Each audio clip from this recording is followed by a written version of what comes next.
오늘은 영웅소설 중에 하나인 소대성전 위기 부분 중에서도 대성이 자객 조영을 죽이고 떠나는 장면에 대해 살펴보도록 하겠습니다. 이 작품은 조선시대의 대표적인 영웅소설이자 군담소설로 고난을 헤쳐나가는 소대성의 영웅적 일생을 그리고 있습니다. 쉽게 그냥 영웅소설이다 라고 보면 돼요. 자, 일반적인 영웅 일대기 구조를 따른다는 점에서는 다른 영웅소설과 비슷하지만 이 부분, 자, 이상서의 집에서 아무 일도 없이 먹고 자는 식객으로 그려지고 있다는 거, 한마디로 거지로 그려지고 있다는 거죠. 이런 것들은 다른 영웅소설과는 차이를 보이고 있습니다. 이와 같이 보잘것없어 보이는 인물이 가슴속에 큰 뜻을 품고 있다가 영웅의 면모를 발휘한다는 설정은 지체나 처지에 따라 사람을 평가해서는 안 된다는 작가의식이 반영된 부분이라고 볼 수 있겠습니다. 이때 소생이 이생 등을 보내고 탄식하며 말했다. 자, 여기서 말하는 소생이라고 하는 것은 대성을 가리키는 말이고요. 이생이라고 하는 것은 이승상의 세 아들을 얘기합니다. 주인이 객을 싫어하니 장차 어디로 향하리요? 자, 이거 비유죠? 여기서 말하는 주인, 비유가 아니고 직설이지 뭐 그래. 여기서 말하는 주인이라고 하는 것은 왕부인과 세 아들을 얘기하는 거고, 객, 손님은 자기 자신을 얘기하는 거예요.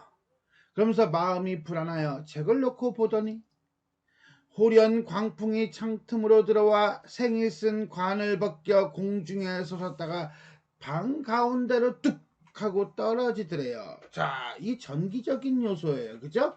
그러면서 갑자기 센 바람이 불더라. 이거는 어떤 소대성에게 닥칠 위험을 암시하고 있다. 생이 그 관을 태우고 주역을 내어서 점괘를 보니 괴이한 일이 눈앞에 보이더라. 자, 여기서 우리는 대성이가 맨날 먹고 자고만 하는 줄 알았더니 나름대로 주술도 부릴 줄 알았네. 대범한 능력이고요. 비범한 능력, 미안, 대범이 아니라 비범한 능력이고요. 전기적인 요소이다. 마음에 냉소하고 비웃고 촛불을 돋우고 밤새기를 기다리더니 삼경이 지난 후에, 삼경, 고전소설에서는 이 삼경이 잘 나와. 한밤중에 이런 뜻이에요. 밤 11시부터 새벽 1시까지거든요. 방 안에 음산한 바람이 일어나거나 둔갑술을 베풀어 몸을 감추고 그 거동을 살폈다. 자, 주역을 내서 점괘를 보고 앞날을 보고요. 그 다음에 둔갑술까지 해서 몸을 바꾸는, 감추는 그러한 재주까지 있습니다. 역시 마찬가지로 대성의 비범한 능력을 가리키는 전기적인 요소이다 라고 보시면 됩니다. 자객이 두둥, 비수를 들고 두두두둥. 자, 그런데 뭐가 됐어? 슬금슬금 들어온 게 아니야. 뭐야? 음산한 바람이 되어 문틈으로 들어온 거야. 문을 열고도 안 들어와. 자, 이 자객도 만만한 자객이 아닌 거죠. 그죠? 바람이 돼서 들어왔대요. 역시 전기적인 요소가 되면서 두루 살피더니 인적이 없음을 보고 도로 밖으로 향하고자 하거늘 생이 동쪽 벽의 촛불 아래에서 언연히 불러 물었다. 언연히 무슨 뜻? 거드름을 피우며 거만하게. 그러니까 동쪽 벽 촛불 아래에서 불렀으니까 숨어 있었던 거야. 둔갑술로 몸을 감추고 있었던 거죠. 후알유 이거죠. 너는 어떤 사람이건데 이 깊은 밤에 칼을 들고 누구를 해치고자 하느냐?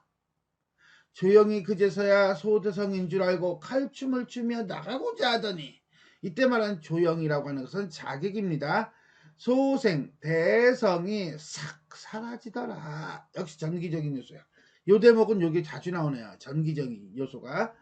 조용히 의혹할 차에, 의심하여 수상히 여기던 차에 이번에는 생이 서쪽 벽 촛불 아래에서 꾸짖어 말했다. 동쪽 벽에서 서쪽 벽으로 시작.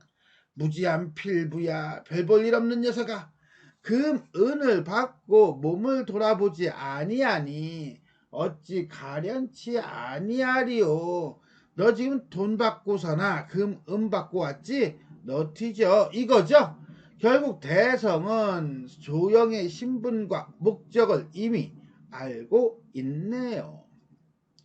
조영이 대답하지 아니하고 생을 향하여 칼을 던지니 휙! 촛불 아래서 검광이 휙 빛나더니 소생은 또한 간데없이 샥!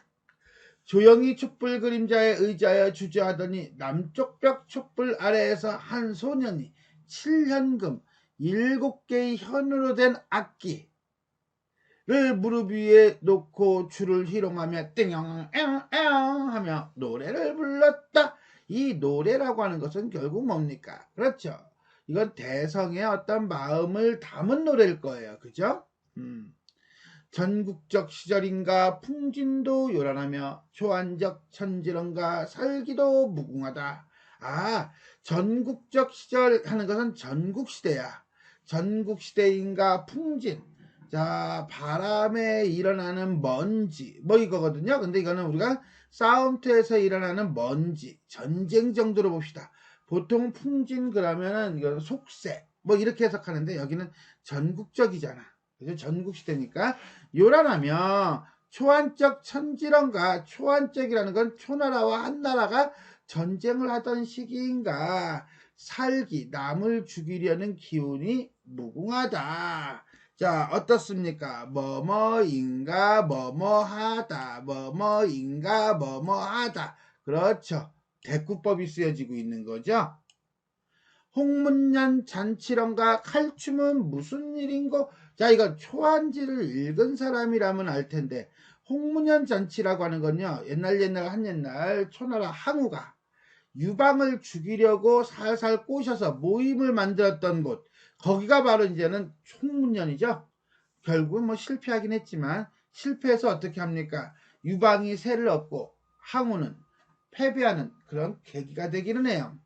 패택에 잠긴 용이 요거는 바로 뭐 유방을 얘기합니다. 구름을 얻었으며 초산에 모진 범이 이거는 항우를 가리킵니다. 바람을 일으켰다. 한마디로 말해서 한나라 유방과 초나라 항우가 무엇을 두고 천하를 두고 다투던 일을 대꾸의 형식으로 노래하고 있다라고 보시면 돼요. 범증이 깨뜨린 구슬은 백설이 되었도다. 자, 이 범증은요, 항우의 책사, 모사꾼이에요. 그래서 이렇게 해서 유방을 죽이시오 했는데 항우가 그걸 못해가지고서는 으악 이렇게 되는 거예요. 그래서 범증이 깨뜨린 구슬이라고 하는 것은 범증이 항우에게 유방을 죽이려고 하였으나 항우가 실행하지 못하자 유방으로부터 받은 구슬을 깨는 장면이 됩니다. 항장의 날랜 칼이 쓸 곳이 전혀 없다. 이 항장은요, 유방을 죽이려고 했던 항우의 장수입니다. 죽이려고 했는데 항우가 포기를 해버리니까 쓸모가 없어졌다. 장량의 퉁소소리 월하에 일어나니 장막 안에 잠든 패왕, 이때 패왕은 초패왕, 초나라 항우예요. 놀랐도다. 자, 이거는 장량의 퉁소소리가 띵영영영영영영 하고 노래를 부른단 말이야. 장량이. 그랬더니 장막 안에 든 패왕의 혼백이 놀랐다는 것은 그 퉁소소리에 초나라 장수들이 전부 다 고향을 생각하며 다 도망을 갔단 말이야. 그래서 항우가 놀랬다는 얘기예요. 가만. 초나라 군사들이 주변에 있는 음악 소리를 듣고 고향으로 가기 위해서 도망간 거, 이거 뭡니까? 무슨 고사야? 그렇죠. 사면초가죠. 사방에서 초나라 노래가 들린다, 이런 뜻이에요. 읍능 좁은 길에 월색이 희미하니, 읍능 좁은 길이라고 하는 건요, 이것도 역시 초안지를 인용한 건데 항우의 군대가 패해서 길을 잃은 곳이에요. 월색이 희미하다라고 했으니까 갈 방향을 모르는 거죠. 오강 넓은 물에 수은이 적막하다. 오강은 까마귀가 많은 강, 그러지 마시고요. 항우가 전쟁에서 패해가지고 자살한 곳이라고 보면 돼요. 그러면 수운 할 때 숫자가 근심 숫자예요. 운자는 구름 운자고요. 그러니까 뭐야? 근심스러운 기색이 적막하다. 그렇게 영웅 중에서도 영웅이었던 항우도 자기가 하고자 하는 일을 지금 실패하는 장면들을 계속 노래하는 거예요. 역발산 기계새도 역발산 기계새, 산을 뽑아버릴 만한 세상에 우뜸어린 어떤 기운, 항우가 자신의 힘과 기세를 과시하던 구절인데, 강동을 못 가니 형경이야 역수를 건널 쏘냐. 자, 여기서 말하는 형경은 다른 인물이에요. 이 형경은 아주 유명한 자객이 있습니다. 중국에. 그 자객 형가를 일컫는 것으로 진시황을 죽이려다가 실패해요. 됐어요? 자, 이 형경이야 역수를 건널 쏘냐. 즉 이 역수라고 하는 것은 자객으로 떠나는 형가가 출발한 곳이야. 자, 그러면 이 형가와 이 노래를 듣고 있는 청자 조웅과의 공통점은, 그렇죠, 자객이라는 거죠. 여기까지는 항우가 그렇게 영웅임에도 불구하고 실패한 장면을 노래하고 있다면, 여기는 지금 자객인 형가가 진시황을 죽이지 못하고 실패하는 모습을 보여주고 있습니다. 조금 더 보겠습니다. 검은고 한곡조에 살별이 섞였으니, 이때 검은고 한곡조는 지금이에요. 즉 무슨 소리냐, 지금 조영희한테 들려주고 있는 대성이의 검은고죠. 살별이 섞였으니 가련타 저 장사야. 여기서 말하는 장사는 누굽니까? 그렇죠, 조영희죠. 갈 길이 어디인가? 네가 갈 곳이 어디야? 다만 황천길에 조심해서 가거라 라고 하는 것은, 너 이러다가는 황천길 간다 라고 하는, 죽을 수도 있음을 경고하는 거라고 보면 되겠죠. 가다가 깨치거든 오묘한 돌을 닦으리라. 자, 앞에서는요 결국은 초안 시절에 어떤 초나라의 항우와 한나라의 유방의 싸움, 전쟁을 고사를 인용하고 있고요. 그 다음에는 형가의 고사를 인용해서 어떤 상황을 만들어줘. 그건 어떤 상황이야? 실패죠. 실패한다는 상황을 보여주면서 그 다음에 조영희에게 하고 싶은 말을 합니다. 뭐라고? 너 뒤져. 이거죠, 그죠? 조영희 그날을 듣고 자세히 보니 이것은 곧 소생이라.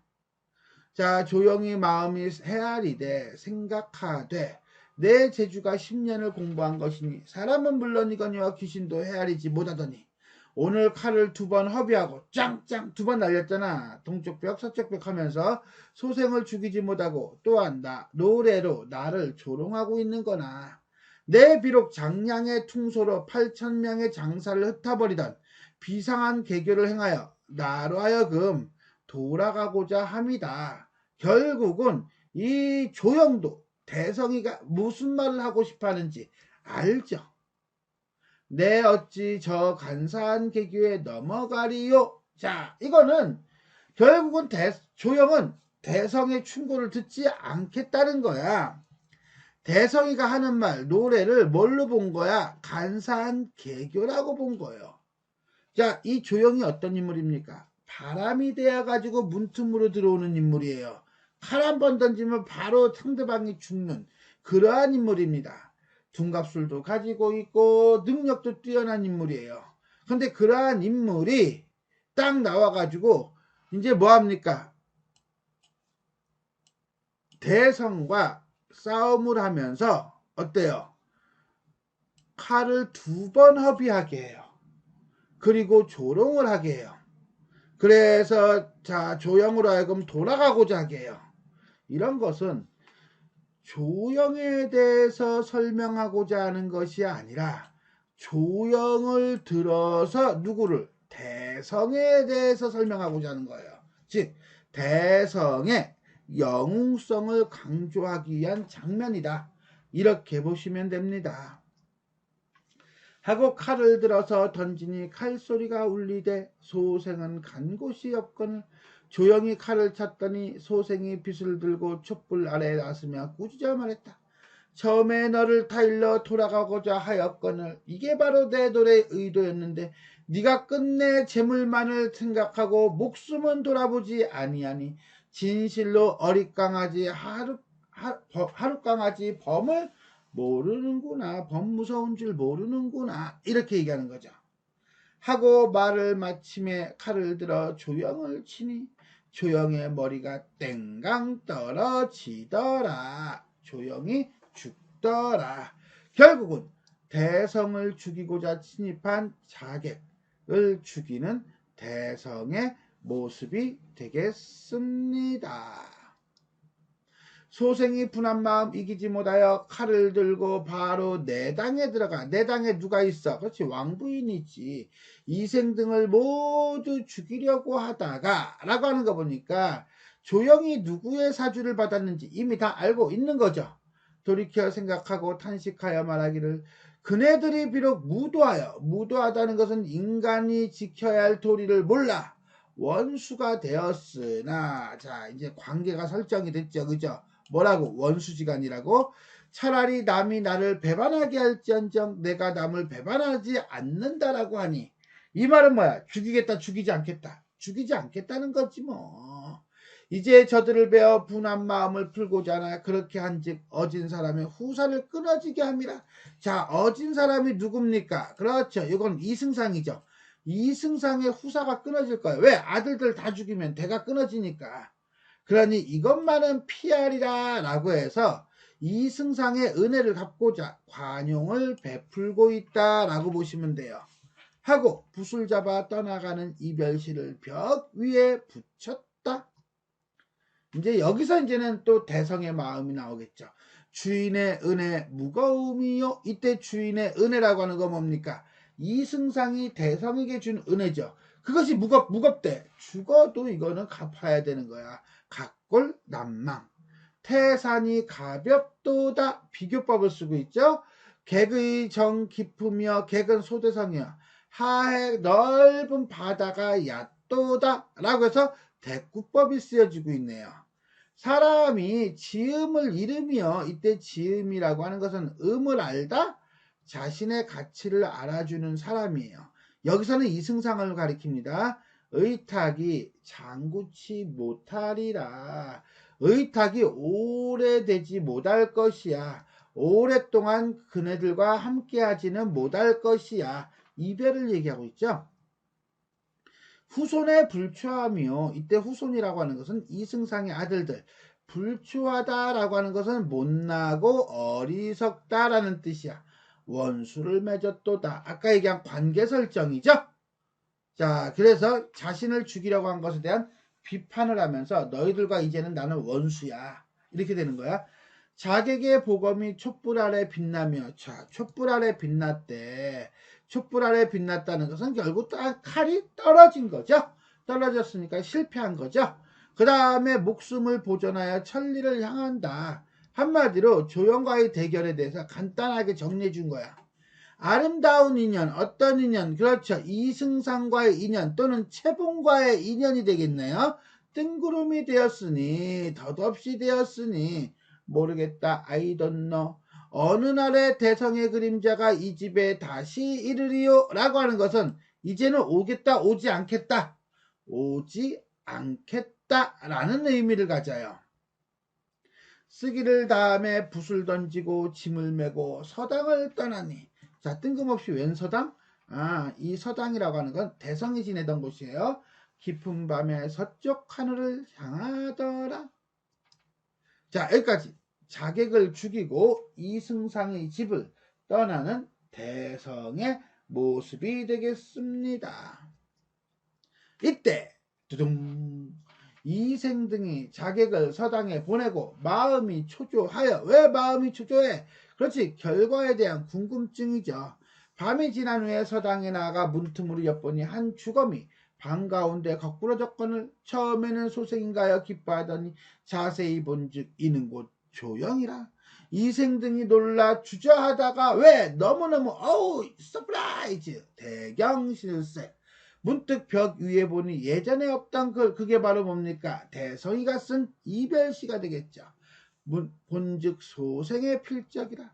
아주 나간다고 말하였으되 은근히 이생 등을 후일에 찾아올 뜻을 일렀으니 도리어 뉘우침을 측량하지 못하더라. 두려움과 후회. 이생등이 낙담하여 말하였다. 소생은 보통 사람이 아니구나. 이제서야 아는 거죠 뭐. 후환이 될 것이야. 아우 무서워. 정생이 말했다. 이건 사위예요. 그만이다. 할 일 없도다. 어쩔 수 없어. 말을 내되 소생이 주인의 은혜를 잊고서 하직도 아니하고 무단히 나갔다고 하면 남이 우리를 불행히 할 것이요. 소저인들 부모의 은혜도 모르는 사람으로 어찌 마음을 두리요. 한마디로 뭐야? 오히려 뭐하고 있는 거예요? 대성이를 모함하고 있는 거죠. 잘못을 뉘우치고 있는 게 아니에요.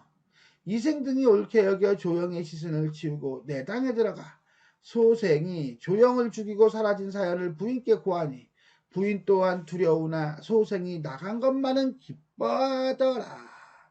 자, 결국은 대성이 떠난 것을 인지한 이승상의 아들들과 양부인이 되겠습니다. 자, 여기까지 해놓고 우리는 알아야 될 게 이 파트에서는 아마 이걸 거예요. 그죠? 노래가 두 편이 나와요. 한 편은 노래로 나오고 한 편은 시로 나와요. 그죠?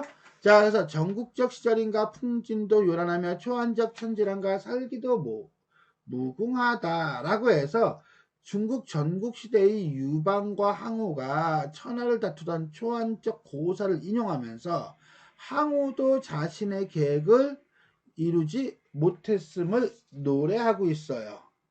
그죠? 그러고 난 다음에 가련타 저 장사야 갈 길이 어디인가 멀고 먼 황천길을 조심하여 가거라 라고 해서 자 자객이 자신을 죽이러 온 살기를 표현하며 또한 성공하지 못할 것을 경고하고 있다. 결국 뭐야? 가. 오지마. 너 죽어. 뭐 이런 거지요. 또 하나 이별시예요. 이별시에 대해서 잠깐 본다면 주인의 은혜의 무거우며 태산이 가볍도다. 객의 정이 깊으며 하해가 얕도다. 라고 얘기합니다. 자 여기까지는 이승상에 대한 고마움이죠.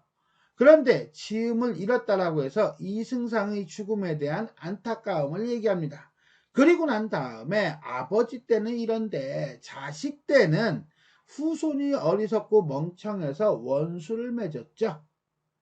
그리고 아름다운 인연이 뜬구름이 됐어요. 그래서 자신의 그림자가 이 집에 언제 다시 이룰지 모르겠다라고 얘기합니다. 즉 자신을 죽이려고 했던 이생에 대해서 비판하고 있다라고 보시면 돼요.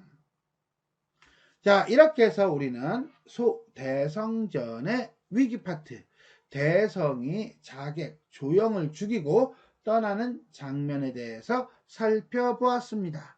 지금까지 내용이 도움이 되셨다면 좋아요와 구독 버튼 눌러주시고요. 알림 설정 부탁드리겠습니다. 수고하셨습니다.